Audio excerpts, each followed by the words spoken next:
받고 살아갈 때가 참 많은 것 같습니다. 만나는 모든 사람들에게 성탄의 기쁨을 전하는 우리 교회가 될 수 있기를 바랍니다.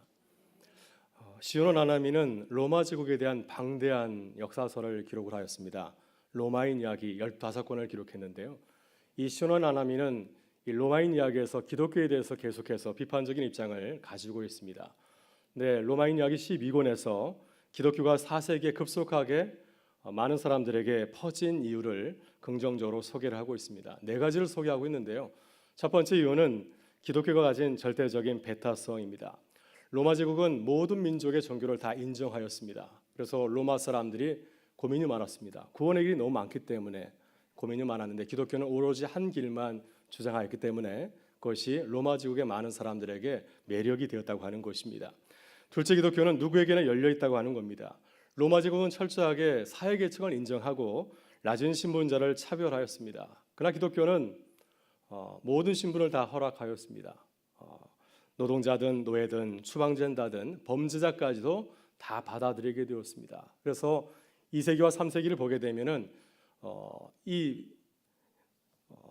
기독교 공동체를 구성한 대부분의 사람들이 사회 밑바닥에 있는 그런 사람들이었습니다. 모든 사람을 다 수용했다고 하는 것, 이것이 기독교의 큰 강점이었다고 하는 겁니다. 셋째, 기독교는 사람들에게 희망을 주는데 성공하였다고 하는 것입니다. 3세기제 로마인들은 로마 제국의 힘을 잃어가는 가운데 있어서 현세에 대한 매력을 잃어버렸는데 그때 기독교가 전해주는 내세에 대한 내세, 죽음 이후의 그 세계에 대해서 큰 매력을 갖게 되었다고 하는 것입니다. 넷째, 기독교에 귀의하는 것이 현실 생활에도 도움을 주었다고 하는 것입니다. 여러분, 기독교 공동체는 공동체의 성격이 강한 집단입니다. 기독교는 모여서 예배만 드리는 것이 아니라 함께 모여서 삶을 나누는 공동체 생활을 하였습니다. 만일 누가 불행한 처지에 빠지게 되면 공동체가 나서서 그들의 삶을 도와주고 또한 이끌어 주었습니다. 그래서 기독교도들은 신도들이 살아가는데 기본적인 것 등을 보장해 주었습니다. 생활이 어려운 가부들을 도와주었고 고아들을 맡아서 돌보았고 또 노인과 실업자를 돌봤고 또 그 밖에 사회에서 소외된 사람들을 돌보는 그러한 역할을 감당하였습니다. 가난한 사람들의 장례식을 치러주었고 또 전염병이 퍼질 때에는 병원의 역할도 감당하였다고 하는 것입니다. 특별히 로마인들에게 감동을 준 것은 소속감이었습니다. 토지를 잃어버리고 신분을 잃어버린 수많은 로마인들이 바로 교회에 찾아와서 교회 공동체 안에서 따뜻한 소속감을 갖게 되었다고 하는 것입니다. 그래서 시오노 나나미는 기독교가 가진 최대의 강점이 무엇인가? 바로 그것은 공동체성이라고 말하고 있습니다. 서로를 배려하고 존중하고 상부상조하는 기독교의 정신이 많은 로마 사람들에게 큰 매력을 주었다고 하는 것입니다. 이렇게 기독교가 가진 공동체성은 로마인들에게 크게 공감을 주었습니다. 우리가 함께 나누고 있는 이 고린도전서를 보더라도 특별히 바울 사도는 공동체성에 대해서 굉장히 강조를 하고 있습니다. 개인의 영성을 올리는 것보다도 공동체가 함께 살아가는 것, 이것이 보다도 중요하다는 사실을 고린도전서에서 강조를 하고 있습니다. 그래서 오늘 우리가 고린도전서에서 바울 사도를 통하여서 이런 공동체적인 그런 영성을 또 본받고 배울 수 있기를 바랍니다. 오늘 본문에서 바울은 방언의 은사를 다루고 있습니다. 이미 말씀드린 것처럼 바울 사도는 고린도전서 12장부터 14장까지 3장에 걸쳐서 이 성령의 은사의 문제를 다루고 있습니다. 고린도 교회가 이 성령의 은사의 문제로 하나 되지 못하고 갈등과 또 분열을 겪었기 때문이었습니다. 그래서 바울은 이 성령의 은사의 문제를 다루면서 특별히 사랑의 관점에서 이 문제를 다룰 것을 부탁을 하고 있습니다. 그래서 우리가 지난주에 살펴본 고린도전서 13장에서 우리가 지향해야 될 사랑의 정신이 무엇인가 하는 것을 강조해서 말씀을 하였습니다. 바울은 고린도전서 14장에서 특별히 2개의 성령의 은사에 대해서 집중적으로 다루고 있습니다.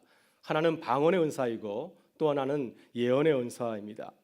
방언의 은사는 고린도 교회가 가장 중요하게 생각하였던 성령의 은사였습니다. 그래서 고린도 교회 모든 성도들은 이 은사를 소유하기를 원하였습니다. 이 은사를 소유할 때 많은 사람들이 부러워하고 또 교회 안에서도 영적으로나 모든 면에서 인정을 받을 수 있는 그러한 은사였기 때문이었습니다. 그러나 예언의 은사는 바울 사도가 사랑의 관점에서 강력하게 추천하였던 성령의 그러한 은사였습니다. 그래서 바울은 이 방언과 예언의 은사를 중심으로 우리가 교회 안에서 어떠한 은사를 사모하고 또 하나님께서 우리에게 주신 은사를 어떻게 사용할 것인지에 대해서 말씀을 하고 있습니다. 여러분, 그렇다면 우리가 교회를 섬길 때 성령의 은사를 어떻게 사용해야 되겠습니까? 오늘 본 12절에서 바울 사도는 이렇게 말하고 있습니다. 우리 12절의 말씀을 같이 한번 보도록 하겠습니다. 그러므로 너희도 영적인 것을 사모하는 자인즉 교회의 덕을 세우기 위하여 그것이 풍성하기를 구하라. 아멘. 이것이 성령의 은사에 대한 바울의 기본적인 입장입니다. 교회의 덕을 세우기 위해서 하나님께서 우리에게 주신 은사를 사용하라고 하는 것입니다. 그래서 개인의 영성이나 개인의 영광, 개인의 성품을 고양하는 데 있어서 성령의 은사가 무척 중요하지만 가장 기본적인 목적은 공동체를 세우는 데 있다고 하는 것입니다. 그래서 우리가 교회를 섬길 때 하나님께서 우리에게 여러 가지 은사들을 주셨는데 어떻게 섬길 것인가? 교회를 세우기 위해서, 교회의 덕을 세우기 위해서 가장 먼저 관심을 가지고 그것을 사용하라고 하는 것입니다. 여러분, 그렇다면 구체적으로 어떻게 성령의 은사를 사용해야 되겠습니까?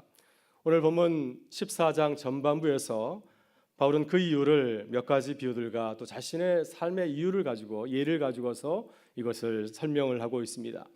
먼저 우리는 사랑의 관점에서 성령의 은사를 사모해야 된다고 말씀하고 있습니다. 본문 1절을 보게 되면 바울은 성령의 은사에 대해서 이렇게 말씀하고 있습니다. 우리 1절의 말씀을 같이 한번 보도록 할까요? 사랑을 추구하며 신령한 것들을 사모하되 특별히 애언을 하려고 하라. 아멘. 이 말씀은 성령의 은사에 대한 바울의 입장을 잘 말해주고 있습니다. 가장 중요한 것은 무엇입니까? 사랑을 추구하는 겁니다. 사랑을 추구하되 이 시각에서, 이 사랑의 은사의 시각에서 성령의 은사를 사모하라고 하는 것입니다. 다시 말해서 사랑은 성령의 은사를 사용하는 많은 성도들의 마음의 자세가 되어야 된다고 하는 것입니다. 여러분, 성령의 은사는 그 자체가 목적이 아니라 그것은 사랑을 하기 위한 도구에 불과합니다. 은사보다도 중요한 것이 무엇이겠습니까? 그것을 사용하는 성도의 마음이 아니겠습니까? 어떤 마음을 가지고서 하나님께서 우리에게 주신 은사를 사용하려고 하는가, 그 마음의 자세가 보다도 중요하다고 하는 것입니다. 바울은 이 사랑의 관점에서 볼 때 고린도 교회에 가장 필요한 은사를 말하고 있습니다. 바로 그 은사는 방언의 은사가 아니라 방언을 사람들에게 알아듣게 잘 설명해 주는 예언의 은사라고 하는 것입니다. 이것은 고린도 교회의 특수 상황에서 바울이 내린 진단이었습니다. 지금 고린도 교회는 방언의 은사 때문에 큰 문제가 되고 있습니다. 이 방언의 은사로 인해서 교회가 하나 되고 바르게 세워지는 것이 아니라 이 방언의 은사 때문에 교회가 어려운 시련을 겪고 있기 때문에, 그래서 그 은사보다는 다른 은사를 구하라고 말하고 있습니다. 본문 2절을 보게 되면 바울은 먼저 방언의 은사가 가진 문제를 이렇게 이야기를 하고 있습니다. 2절 말씀 같이 한번 보도록 하겠습니다. 방언을 말하는 자는 사람에게 하지 아니하고 하나님께 하나니 이는 알아듣는 자가 없고 영으로 비밀을 말함이라. 아멘. 방언의 장점은 무엇입니까? 우리가 방언을 기도하게 되면 하나님께서 우리가 기도하는 것을 잘 알아듣습니다. 방언은 하나님께 하는 것이라고 하는 겁니다. 방언의 단점은 무엇일까요? 방언의 단점은 사람들이 알아듣지 못한다고 하는 것입니다. 이렇게 방언은 양면성이 있습니다. 하나님께는 통하는데 사람들에게는 소통이 되지 않는다고 하는 것입니다. 중요한 것은 방언의 은사는 알아듣지 못하기 때문에 사람들 가운데서 그것이 덕을 세우지 못한다고 하는 것입니다. 그러나 예언의 은사는 방언에 비해서 교회의 덕을 세울 수 있습니다. 본문 3절에서 왜 바울이 우리에게 예언의 은사를 소개하는지를 말하고 있습니다. 우리 3절의 말씀을 같이 보겠습니다. 그러나 예언한 자는 사람에게 말하여 덕을 세우며 권면하여 이루하는 것이요. 네, 예언은 하나님의 계시의 말씀을 사람들이 알아들 수 있는 말로 하기 때문에 모두에게 유익을 줄 수 있습니다. 예언의 말씀으로 하게 되면은 공동체를 향해서 권면을 줄 수도 있고 상처 입은 사람을 향하여서는 위로의 말씀을 줄 수가 있습니다. 이것이 예언의 은사가 가지고 있는 장점이라고 하는 것입니다. 여러분, 이렇게 방언과 예언이 서로 다른 장점과 단점을 가지고 있다고 한다면 어떻게 해야 되겠습니까? 우리는 먼저 내 자신보다도 우리가 속한 공동체를 바라보면서 생각하고 판단해야 된다고 하는 것입니다. 지금 고린도 교회는 방언으로 인해서 하나 되지 못하고 교회가 굉장히 시끄러운 가운데 있습니다. 이런 상황에서 고린도 성도들이 교회를 정말로 사랑한다고 한다면 어떤 은사를 추구해야 되겠습니까? 그럼에도 불구하고 방언의 은사를 가져야 되겠습니까? 아니면 방언의 말씀을 모든 사람들이 알아들을 수 있는 그러한 능력을 가진 그러한 예언의 은사를 추구해야 되겠습니까?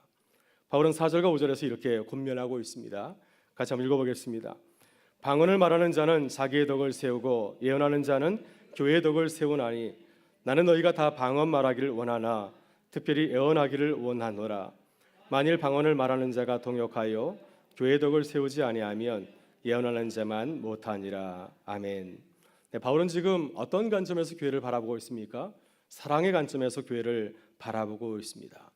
하나님께서 주신 모든 은사가 소중하지만은 지금 상황에서는 예언 은사가 더 소중하다고 하는 것입니다.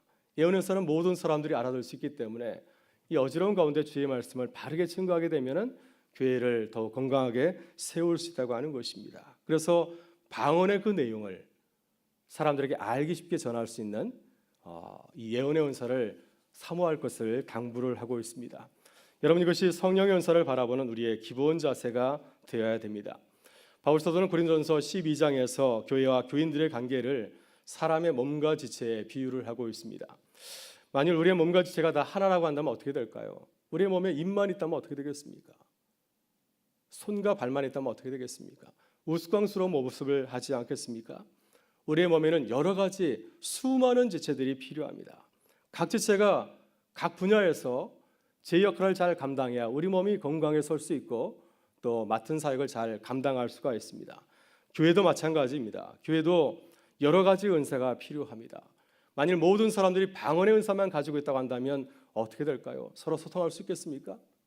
얼마나 시끄러울까요?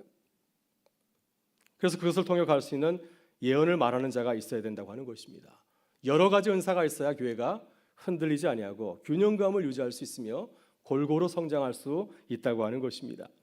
여러분, 우리 교회는 2019년 새해를 준비하면서 사역봉사 신청서를 모든 교우들에게 나누어 드렸습니다. 모두가 좋아하는 부서와 사역을 감당하려고 하면은 교회가 어떻게 되겠습니까? 우리는 사람들이 별로 지원하지 않는 부서와 사역도 지원해서 이 교회 사역을 감당해야 됩니다. 그래 교회가 균형감 있게 모든 사역을 잘 감당할 수가 있습니다. 중요한 것은 무엇일까요? 교회를 바라볼 때 나의 생각으로 바라보는 것이 아니라 사랑의 눈으로 교회를 바라봐야 된다고 하는 것입니다. 우리 교회에 필요한 것이 무엇인가? 하나님께서 내게 주신 은사를 가지고서 어떤 일을 해야 우리 교회가 더욱더 든든히 서갈 수 있을까? 이런 마음을 가지고 있을 때 교회가 든든히 설 수 있다고 하는 것입니다. 다음으로 우리는 사랑의 눈으로 은사의 장단점을 살펴보아야 된다고 말씀을 하고 있습니다.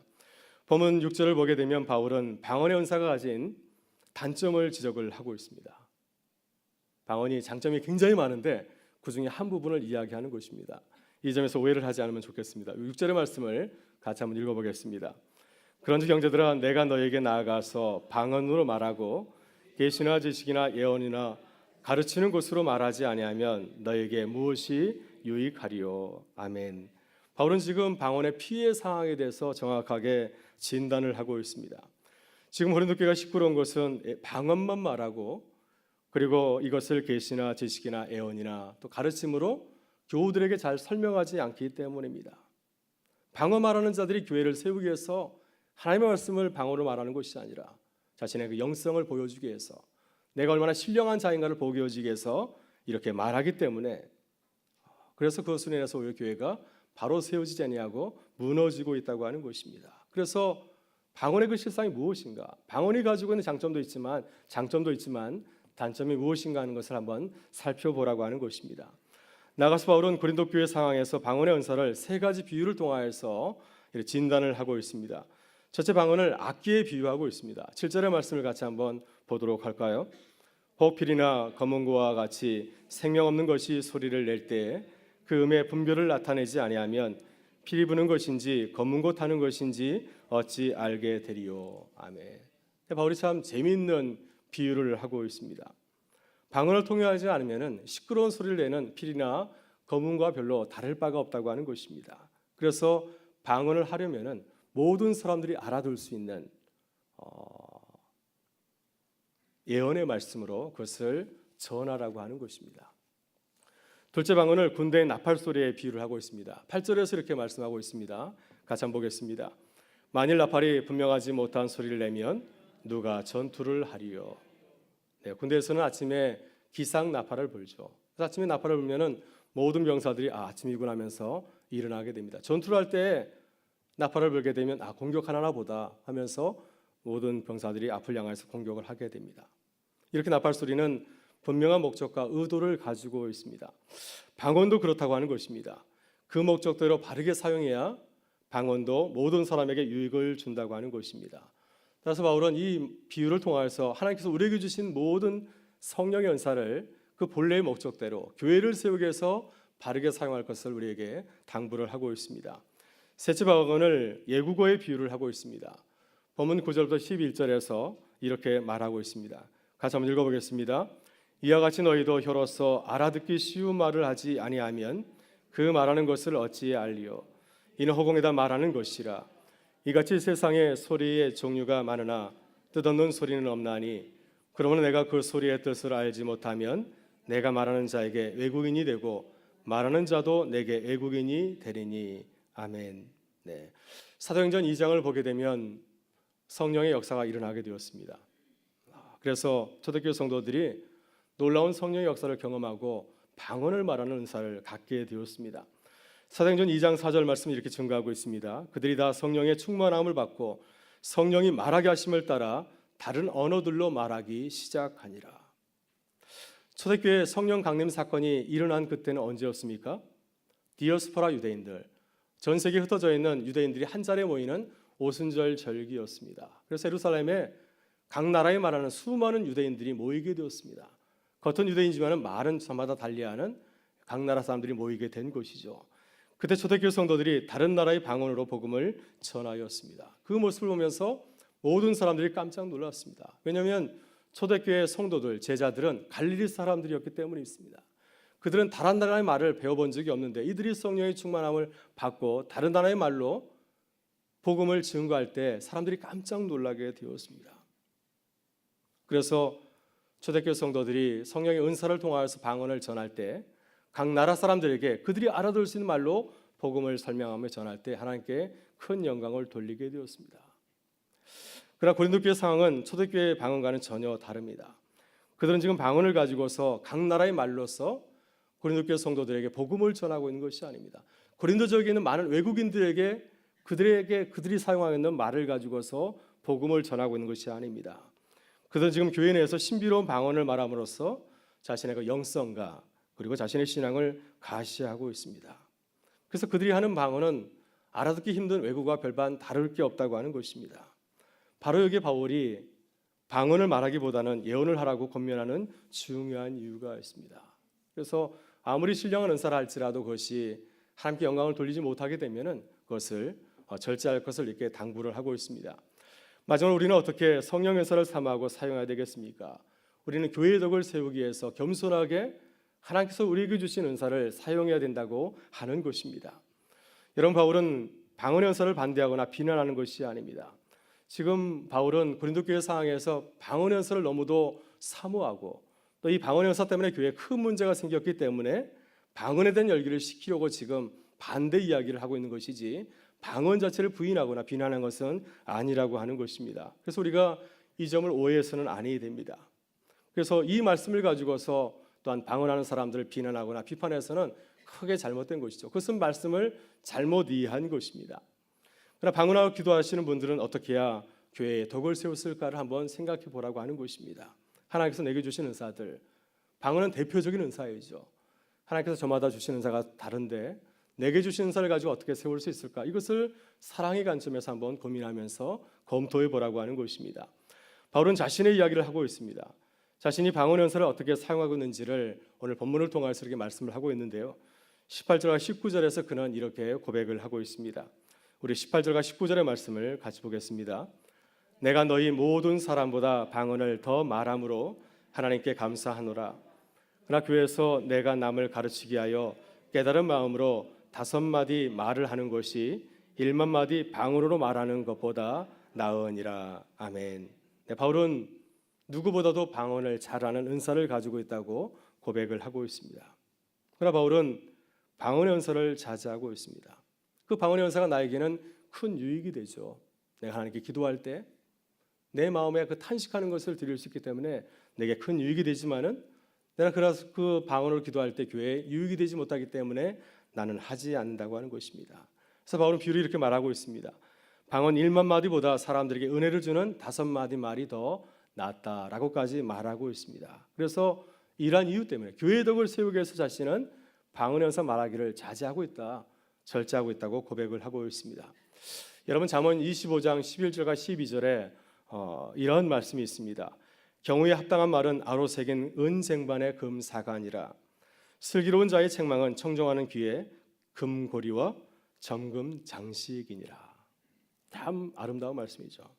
저는 오늘 말씀이 이 잠언 말씀에 해당이 된다고 생각이 듭니다. 경우를 살펴서 사람을 세우고 교회를 살리는 말이 중요하다고 하는 것입니다. 사랑으로 교회를 세우는 은사가 무엇과 비슷할까요? 은쟁반의 금사와 같다고 할 수가 있습니다. 경우에 합당한 은사, 이게 중요하다고 하는 겁니다. 제가 존경하는 목사님이 계신데 얼마 전에 은퇴를 하셨습니다. 이분이 목회를 하면서 여러 가지 깨달은 것을 써놓은 수칙이 있는데요. 그 중에 하나가 어떤 거냐면 장례식장에서 설교를 오래 하지 말라. 왜냐하면 장례 기간 동안 유가족들이 심신이 지쳐있기 때문이다. 그래서 가능하면 장례배는 짧게 해라. 이렇게 권면을 하고 있습니다. 아무리 좋은 말씀도 장례식장에서 피곤한 유가족들에게는 은혜가 되지 못한다고 하는 것입니다. 그래서 경우에 합당한 말씀을 전하는 것이 매우 중요하다는 것을 이렇게 강조해서 말하고 있습니다. 여러분, 오늘 우리는 주님이 주신 은사들을 어떻게 사용하고 있습니까? 오늘 주님께서는 성령의 은사는 교회 덕을 세우기 위해서 주신 하나님의 선물이라고 말씀하고 있습니다. 주님의 영광을 위해서 경우에 맞게 아름답게 사용할 것을 당부하고 있습니다. 오늘 수요 저녁 기도로 나와서 우리가 한 해를 돌아볼 때 하나님께서 내게 주신 은사를 어떻게 사용했는가 하는 것을 살펴볼 수 있기를 바라고요. 하나님께서 주신 귀한 은사를 공동체를 세우기 위해서, 교회를 세우기 위해서 힘쓰는 우리 교회와 성도들이 되실 수 있기를 주의 이름으로 축원합니다. 함께 기도하겠습니다. 참 좋으신 우리 아버지 하나님, 우리에게 아름다운 교회를 세워주시고